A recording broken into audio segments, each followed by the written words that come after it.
Andy McNay. Madam Deputy Speaker, our fiscal framework is not working.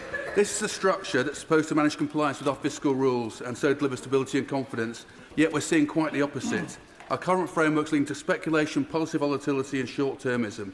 So I want to ask the question, is there a better way?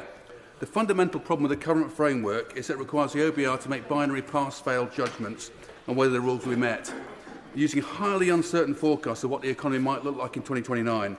To compound this, the OBR is only allowed to count the impacts of policies that have a high degree of certainty and evidence. This means for anything new and innovative, it's likely only the costs and not the benefits will be included. So on one hand, we have this requirement for a binary pass-fail judgment, and on the other, massive uncertainties and significant exclusions within the forecast. How are these compatible? And the honest truth is that they're not. But it's what the rules currently require, and so focus turns to the midpoint of a probability range. This is called the central point estimate.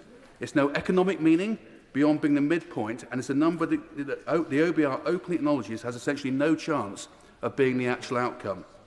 Yet, it's used as if it is the forecast, giving rise to statements such as the Chancellor has £9.9 billion of headroom. Taken at face value, such statements fundamentally misrepresent the inherent uncertainty. And this forced pass-fail system and excessive focus on point estimates has real-world consequences. For a start, binary judgments risks binary responses. A marginal failure is seen as a crisis requiring immediate action, whereas a marginal pass is taken to imply everything is fine. Given the massive uncertainties in the forecast, reality is there's actually no difference between the two situations. Overall, this pressure for lurches between crisis and complacency, driving policy recalibrations in response to binary judgments or indeed changes to forecast methodology, is simply not conducive to policy stability.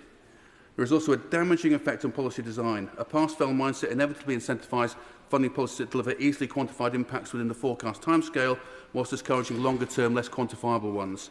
This is especially problematic for the kind of policies we really need most, those that prevent ill health, reduce worklessness and manage long-term liabilities. All areas are essential to address if we want to bring down debt over the long term.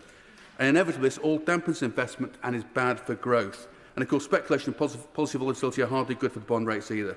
So is there a better way? Many economies and economics and institutions believe so. And firstly, we need to recognise the really important step the Chancellor took at this budget.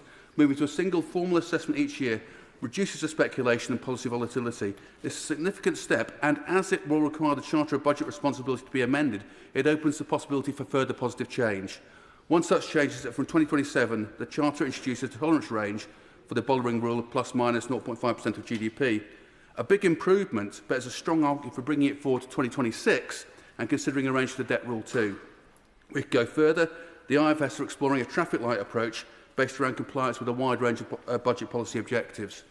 And thinking about longer-term risk, risk management could do a lot more to capture the long-term costs of inactions and showing how we're offsetting future risks and bringing down long-term debt projections. Proposals have also been made around reforming the OBR's overall remit and methodology, along with revising the role of Treasury. These rightly pose fundamental questions about the best tools for judging compliance. To sum up, our fiscal rules are vital. Maintaining fiscal discipline is an inherent part of delivering a virtuous cycle of investment growth and renewal. But as a broad agreement, our fiscal framework, with its reliance on highly uncertain forecasts and pass-fail requirements, is leading to speculation, policy volatility and short-termism. We all pay for this through higher borrowing costs and depressed growth.